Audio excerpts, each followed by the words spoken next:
Namaskar. The Life of Swami Vivekananda by his Eastern and Western Disciples. Part 2. Consecration of the मठ. मठ का पावन अभिषेक. Episode 1. पिछले episode Kashmir, Amarnath और क्षीर भवानी की यात्रा में हमने स्वामी विवेकानंद की 1898 की उस यात्रा का अद्भुत वृत्तांत सुना। इसमें उनकी हिमालय और विभिन्न धार्मिक स्थलों के भ्रमण, आध्यात्मिक अनुभवों, शिष्यों के साथ हुए संवादों को सुना।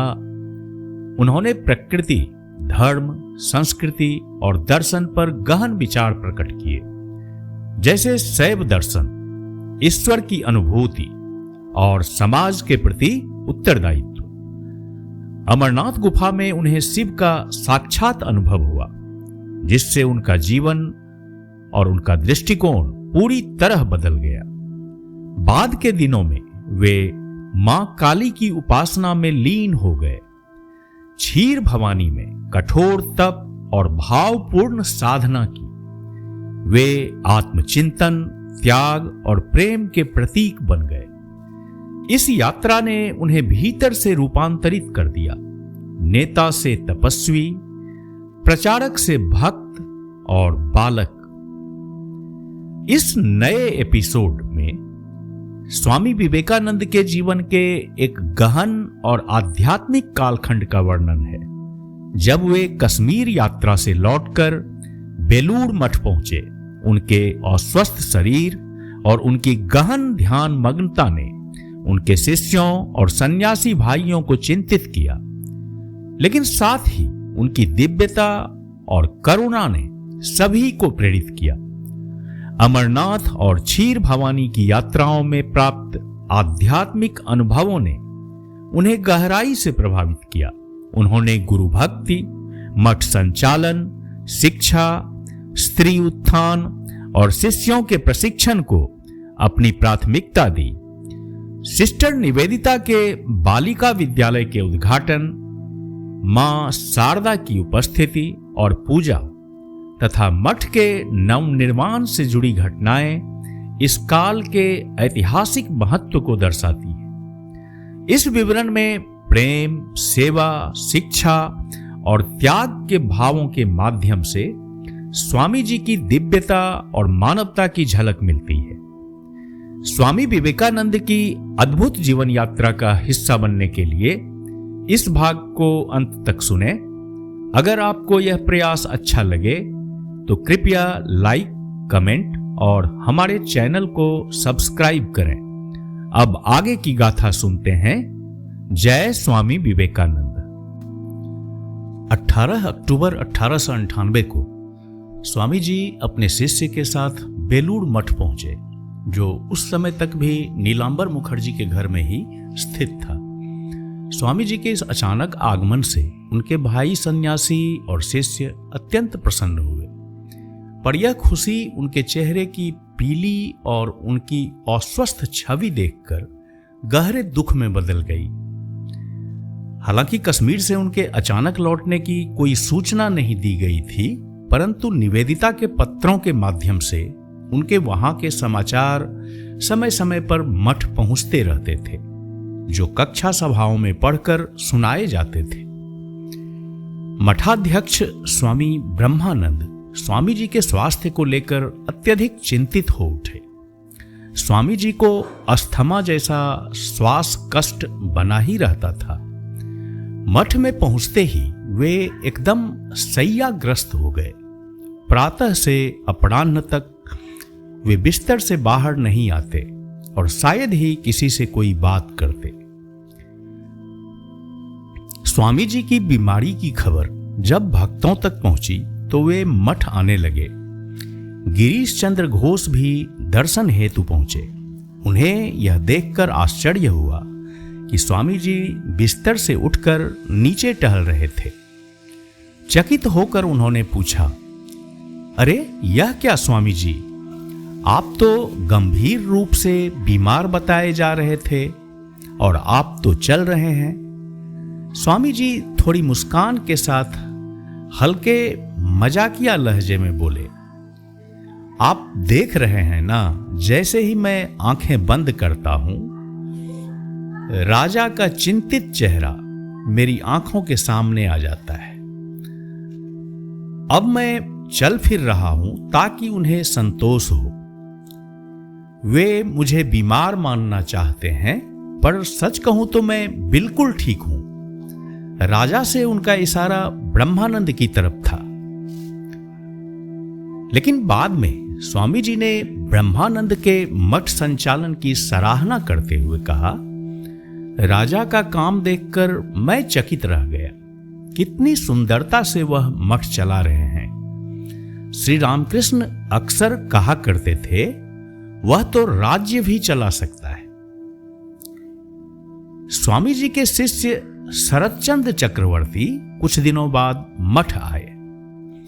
स्वामी ब्रह्मानंद ने उनसे कहा, कश्मीर से लौटने के बाद स्वामी जी किसी से कुछ नहीं बोलते, बस चुपचाप एक जगह ध्यानमग्न बैठे रहते हैं। तुम जाकर उनसे बात करो, शायद कुछ सांसारिक बातों से उनका ध्यान थोड़ा बाहर की ओर आए। जब शिष्य उनके कक्ष में पहुंचे तो देखा कि स्वामी जी पूर्व की ओर मुख करके पद्मासन में ध्यानमग्न बैठे हैं। उन्होंने केवल इतना कहा, तुम आ गए बेटा, बैठो, और फिर मौन हो गए। शिष्य ने देखा कि स्वामी जी की बाईं आंख लाल थी। पूछा, स्वामी जी आपकी आंख लाल क्यों है? स्वामी जी ने उत्तर दिया, कुछ नहीं है, और फिर मौन। जब बहुत देर तक स्वामी जी कुछ ना बोले तो शिष्य ने उनके चरणों को छूते हुए कहा, स्वामी जी, क्या आप मुझे अमरनाथ यात्रा का अनुभव नहीं बताएंगे? शिष्य के इस विनम्र आग्रह से स्वामी जी की गहराई कुछ क्षण के लिए टूटी। उन्होंने कहा, अमरनाथ के दर्शन के बाद से ऐसा लगता है जैसे शिव स्वयं मेरे मस्तक पर 2400 घंटे विराजमान हो और उतरने का नाम ही ना लें। शिष्य यह सुनकर अवाक रह गया। उसकी दृष्टि में जैसे दिव्यता स्वयं बोल उठी। स्वामी जी ने आगे कहा, अमरनाथ और फिर क्षीर भवानी के मंदिर में मैंने कठोर धार्मिक साधनाएं की। अमरनाथ जाते समय मैं एक अत्यंत कठिन और खड़ी चढ़ाई वाले रास्ते से गया, जिस रास्ते से आम यात्री नहीं जाते। लेकिन मेरे भीतर एक दृढ़ निश्चय जगा कि मुझे इसी रास्ते से जाना है, और मैं उसी मार्ग से गया। इस कठिन चढ़ाई ने मेरे शरीर पर असर डाला। वहां की ठंड इतनी तीव्र थी कि लगता था जैसे सुइयां चुभ रही हों। जब मैं गुफा में प्रवेश कर रहा था, तब मेरे शरीर पर केवल लंगोटी थी और पूरा शरीर भस्म से लिप्त था। उस क्षण मुझे ना तो ठंड का आभास हुआ न गर्मी का, जैसे शरीर और प्रकृति से परे चला गया था।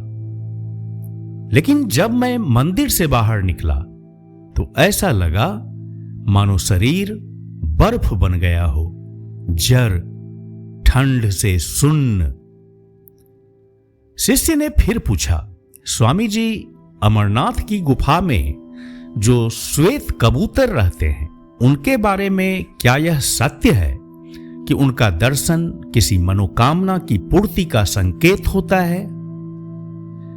स्वामी जी तुरंत बोले, हाँ, मैं जानता हूं। मैंने 3 या 4 सफेद कबूतर देखे थे, लेकिन मैं निश्चित नहीं कह सकता कि वे उसी गुफा में रहते थे या आसपास की पहाड़ियों से आए थे। फिर उन्होंने क्षीर भवानी मंदिर में सुनी दिव्य वाणी की बात की। जब शिष्य ने यह कहकर उसकी व्याख्या करनी चाहिए कि शायद वह केवल आपके भीतर की चेतना से उत्पन्न कोई आंतरिक अनुभव रहा हो, स्वामी जी ने गहराई से उत्तर दिया, चाहे वह भीतर से हो या किसी बाहरी शक्ति से, यदि तुम अपनी कानों से वैसे ही सुनो जैसे अभी मेरी आवाज सुन रहे हो, और वह स्वर आकाश से किसी रूप के बिना बोले, क्या तब भी तुम उसकी वास्तविकता पर संदेह करोगे? बाद में शिष्य ने पूछा, स्वामी जी, क्या आपने कभी भूत प्रेत देखे हैं?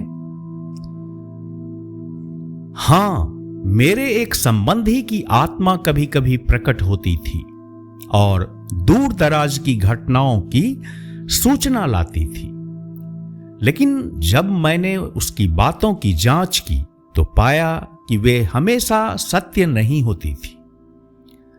फिर मैंने एक तीर्थ में जाकर उसकी मुक्ति के लिए प्रार्थना की और तब से मैंने उसे कभी नहीं देखा। 25 अक्टूबर को क्रिस्टीन ग्रीन स्टेडल को लिखे एक पत्र में स्वामी जी ने अपने स्वास्थ्य के बारे में लिखा,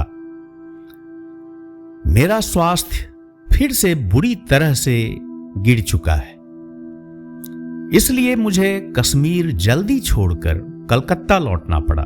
डॉक्टरों का कहना है कि अब मुझे सर्दियों में यात्राएं नहीं करनी चाहिए। यह तो सचमुच एक बड़ा झटका है। फिर भी इस गर्मी में मैं अमेरिका आने की तैयारी कर रहा हूं। हर दिन कुछ न कुछ सुधार हो रहा है, लेकिन उस दिन तक लंबा समय है। खैर, मां जो चाहती हैं वही सर्वोत्तम होता है, वह मार्ग दिखा ही देंगी। अब मैं भक्ति में हूं। जैसे जैसे उम्र बढ़ रही है, भक्ति ज्ञान की जगह लेती जा रही है। उस समय स्वामी जी अस्थमा से पीड़ित थे। 27 अक्टूबर को मठ के कुछ सन्यासियों के अनुरोध पर प्रसिद्ध विशेषज्ञ डॉक्टर RL दत्त ने उनका सीना जांचा। अन्य डॉक्टरों से विचार विमर्श के बाद डॉक्टर दत्त ने सलाह दी, स्वामी जी को अत्यधिक सावधान रहना चाहिए। उनकी बाईं आंख में रक्त का एक थक्का देखा गया, संभवतः तीव्र ध्यान और मानसिक एकाग्रता के कारण। सन्यासीगण निरंतर प्रयास करते कि स्वामी जी गहन समाधि की अवस्था में ना जाएं। उन्हें डर था कि कहीं वह अंतिम समाधि ना आ जाए और वे शरीर को ऐसे ना त्याग दें जैसे कोई पुराना वस्त्र। इन दिनों उनका मन इतना अंतर्मुखी हो गया था कि कभी कभी वे स्वयं द्वारा पूछे गए प्रश्नों के उत्तर भी नहीं सुन पाते। फिर भी अपने गिरते स्वास्थ्य के बावजूद स्वामी जी ने फिर से मठ में पुराना जीवन आरंभ कर दिया। घंटों तक धार्मिक चर्चाएं होती, प्रश्नोत्तर की कक्षाएं चलती, शास्त्रों का पाठ और उस पर विवेचना की जाती, और वे सन्यासियों के प्रशिक्षण को अत्यंत गंभीरता से लेने लगे। उन्होंने दिन के कुछ निश्चित समयों में आध्यात्मिक एवं बौद्धिक अनुशासन स्थापित किया। जब वे मठ पहुंचे, उन्होंने कश्मीर में लिखी 3 कविताएं पढ़कर सुनाई। एक ऐसी ओजपूर्ण वाणी में जिसमें उनकी आत्म साक्षात्कारी अनुभूतियां हर शब्द में जीवित प्रतीत होती थी।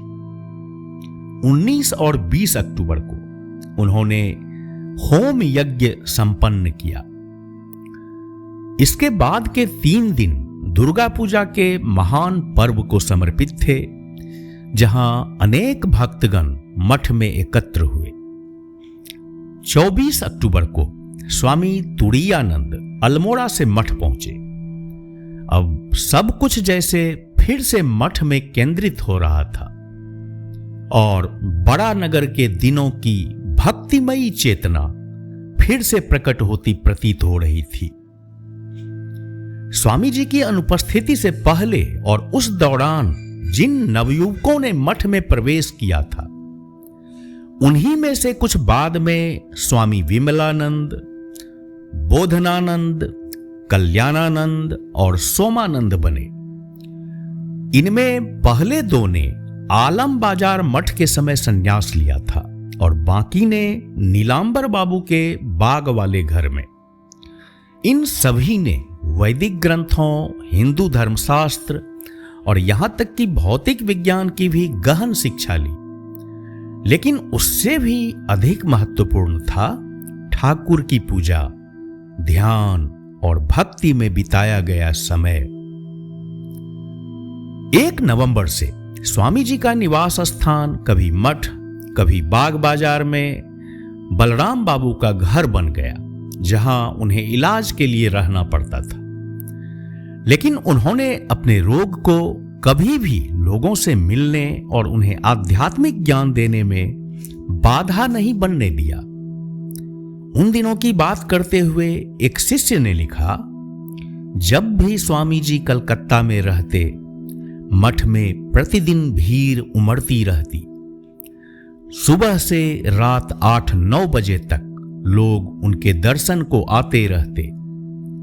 इससे उनके भोजन और विश्राम में बाधा आती, तो उनके सन्यासी भाई और मित्रों ने उनसे आग्रह किया कि वे आगंतुकों से मिलने के लिए एक निश्चित समय तय करें। लेकिन स्वामी जी का करुणा से भरा हृदय, जो सदैव दूसरों की सहायता के लिए तत्पर रहता था, उन्होंने यह बात स्वीकार नहीं की। स्वामी जी ने कहा, ये लोग इतनी दूर से पैदल चलकर आते हैं और मैं क्या सिर्फ इसलिए उनसे कुछ भी ना बोलूं क्योंकि मुझे अपनी तबीयत का खतरा है? नहीं, यह मैं नहीं कर सकता। उन दिनों स्वामी जी साक्षात प्रेम मूर्ति बन चुके थे। उनका हृदय सभी के लिए खुला था। साधु पापी दोनों पर उनकी कृपा समान रूप से बरसती थी। दुनिया का दुख उन्हें अंदर तक विचलित कर देता था। शायद उन्हें यह भी आभास हो गया था कि उनके इस जीवन का अंत समीप आ रहा है। इसलिए वे किसी को भी अपनी कृपा से वंचित नहीं करना चाहते थे। इस कारण कई ऐसे लोग भी उनके आशीर्वाद से दीक्षित हो गए जो जीवन में गंभीर नहीं थे। धीरे धीरे मठ में यह फुसफुसाहट शुरू हो गई। स्वामी जी शायद किसी व्यक्ति की आंतरिक प्रवृत्तियां पहचानने में चूक कर जाते हैं। सिर्फ थोड़ी सी प्रशंसा से प्रसन्न हो जाते हैं, वरना ऐसी सांसारिक प्रवृत्ति वालों को कैसे दीक्षा दे सकते हैं? इन बातों से एक शिष्य बहुत दुखी हो गया।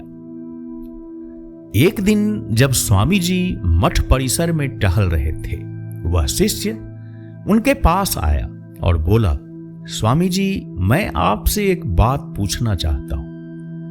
स्वामी जी ने बिना सिर घुमाए हुए कहा, पूछो।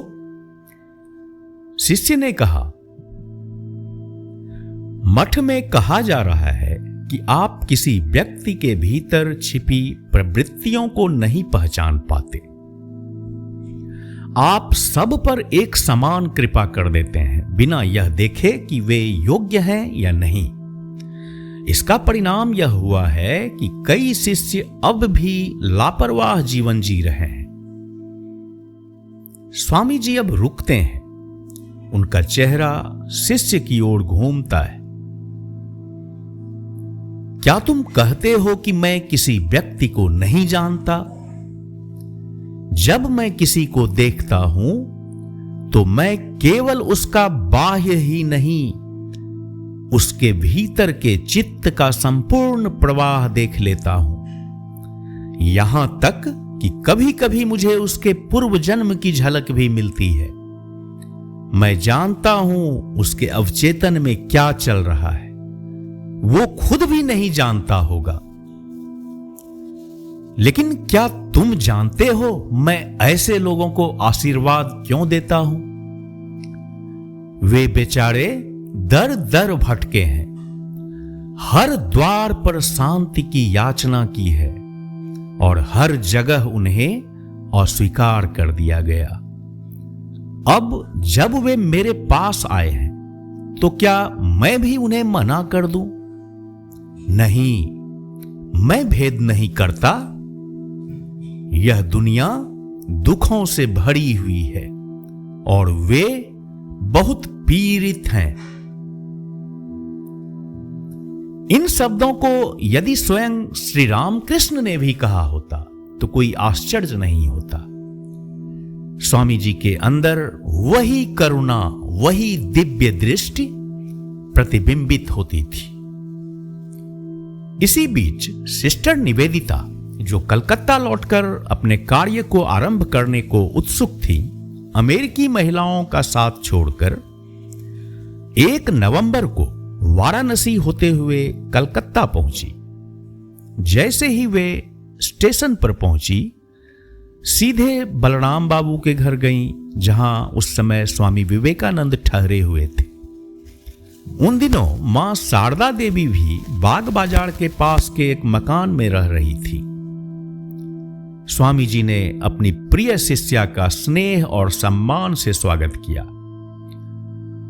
और तब तक के लिए उन्हें मां शारदा के घर पर ठहराने की व्यवस्था की जब तक उनका खुद का स्थान ना मिल जाए। मां को कोई आपत्ति नहीं थी, क्योंकि वे पहले ही निवेदिता को अपनी आत्मा की संतान के रूप में स्वीकार कर चुकी थी। हालांकि घर के कुछ रूढ़िवादी सदस्यों को थोड़ी असुविधा महसूस हुई, फिर भी निवेदिता को अधिक समय वहां नहीं रहना पड़ा। करीब 1 सप्ताह बाद बोस पाड़ा लेन के 16 नंबर घर में उनके लिए एक उपयुक्त ठिकाना मिला, जहां वे प्रसन्नता से रहीं और वहीं से उन्होंने अपने कार्यों का संचालन किया, जब तक कि जून 1899 में वे पश्चिम के लिए प्रस्थान नहीं कर गई। हालांकि जब भी अवसर मिलता, वे दोपहरें और गर्मियों की रातें मां शारदा देवी और महिला भक्तों के साथ बिताने आती, जो पास ही बोस पारा लेन में रहते थे। 5 नवंबर को स्वामी जी ने मठ में 2 विशिष्ट अतिथियों का स्वागत किया। श्री ऋषिवर मुखर्जी, मुख्य न्यायाधीश, और श्री नीलांबर मुखर्जी, जो कश्मीर के प्रधानमंत्री थे। अगले ही दिन मिसेज ओले बुल, मिस मैक्लियोड, स्वामी शारदानंद के साथ उत्तर भारत के ऐतिहासिक नगरों की यात्रा के बाद कलकत्ता पहुंची। इस बार वे अपने पुराने कॉटेज में नहीं रुक सकी, क्योंकि बेलूर मठ को नई जमीन पर स्थानांतरित किया जा रहा था और वह कॉटेज उसी भूमि पर स्थित था।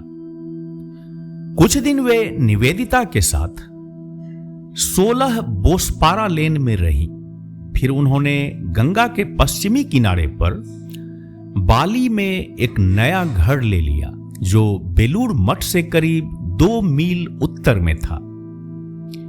उन्हीं दिनों जब वे निवेदिता के साथ रह रही थी, मिसेज ओले बुल ने मां शारदा से एक विनती की, मां, मैं आपका चित्र अमेरिका ले जाना चाहती हूं और उसकी पूजा करना चाहती हूं। मां ने पहले तो मना कर दिया, परंतु जब बार बार आग्रह किया गया तो उन्होंने सहमति दे दी। जब फोटोग्राफर आया, मां ने अपनी दृष्टि नीचे कर ली और समाधि में चली गई। वह मां की पहली फोटो थी। जब वे सामान्य अवस्था में लौटी, एक और फोटो लिया गया और फिर तीसरी फोटो निवेदिता के साथ, जो मां के सामने बैठी थी। 12 नवंबर काली पूजा के एक दिन पहले मां शारदा देवी कई महिला भक्तों के साथ उस स्थल पर पहुंची जहां जल्द ही रामकृष्ण मिशन का मुख्यालय स्थापित होने जा रहा था। स्वामी विवेकानंद ने पश्चिमी शिष्यों को भी आमंत्रित किया था, सभी सन्यासी वहां उपस्थित थे और भव्य पूजा की व्यवस्था की गई थी। मठ में पूजित ठाकुर की तस्वीर वहां लाई गई थी और मां शारदा देवी स्वयं अपने पास की ठाकुर की तस्वीर लेकर आई थी। उन्होंने विशेष पूजा कर उस भूमि को आशीर्वाद प्रदान किया। दोपहर के बाद मां शारदा अपने साथियों के साथ और स्वामी जी स्वामी ब्रह्मानंद एवं स्वामी शारदानंद के साथ कलकत्ता लौट आए। स्वामी जी ने सभी से एक और पावन अवसर पर सम्मिलित होने का अनुरोध किया था। सिस्टर निवेदिता के बालिकाओं के विद्यालय के उद्घाटन में अगली सुबह काली पूजा के दिन यह उद्घाटन समारोह संपन्न हुआ। मां शारदा ने ठाकुर की पूजा कर यह प्रार्थना की, सर्वशक्तिमयी मां काली का आशीर्वाद इस विद्यालय पर बना रहे और यहां से ऐसी बालिकाएं निकलें जो आदर्श बने। बाद में सिस्टर निवेदिता ने इस क्षण को याद करते हुए लिखा, मैं कल्पना भी नहीं कर सकती किसी शुभ संकेत की जो इससे बड़ा हो, जैसे मां का आशीर्वाद स्वयं आने वाली पीढ़ियों की शिक्षित हिंदू नारी पर छा गया हो। स्वामी विवेकानंद और सिस्टर निवेदिता की पहली ही भेंट से स्वामी जी ने भारतीय महिलाओं की स्थिति, उनके उत्थान के उपाय और हिंदू बालिकाओं की शिक्षा पर विस्तार से चर्चा की थी। निवेदिता पहले से ही इंग्लैंड में एक शिक्षाविद के रूप में प्रसिद्ध थी और वे भारत आई थी केवल भारतीय नारी की सेवा हेतु। कलकत्ता, फिर अल्मोड़ा और बाद में कश्मीर में स्वामी जी के साथ प्रवास के दौरान यह स्पष्ट हो गया था कि पहला अवसर मिलते ही वे कलकत्ता में एक कन्या विद्यालय खोलेंगी, जिसका उद्देश्य होगा ऐसी शिक्षा का सूत्र खोज निकालना जो गुणात्मक रूप से सच्ची हो और आधुनिक भारतीय नारी की शिक्षा के लिए सार्वभौमिक रूप से लागू की जा सके। कलकत्ता में रहते हुए स्वामी जी ने उन्हें भारतीय चेतना और कार्य की वास्तविक प्रकृति की गहराई से समझ दी। निवेदिता ने इस अंतर्दृष्टि को अपनी प्रसिद्ध पुस्तक the web of Indian life में प्रतिबिंबित किया। जय स्वामी विवेकानंद।